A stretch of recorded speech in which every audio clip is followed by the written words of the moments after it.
Alright, what's up? Amaya, and today I will show you how to fix your phone's not showing up on your Windows device. Just simply click on the Windows icon and go to Device Manager.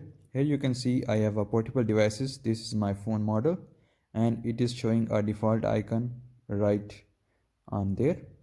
So I'm gonna just unplug my phone and plug it in. As you can see, the phone is not picking up correctly and the device driver are not properly installed. So what we're gonna do is simply do an update drivers.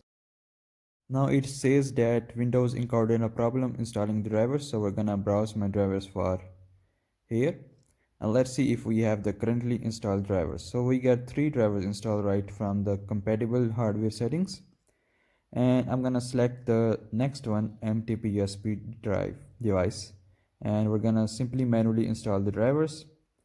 And now as you can see it is working correctly. Now let me show you. As you can see it is now working correctly. If still doesn't work, you can select any other driver. Now I'm just gonna copy a file here. This is a video file, so I'm gonna copy and show you that it is working correctly. Anyway, that's been it. Thanks for watching. I will catch you in the next one. Take care. Goodbye.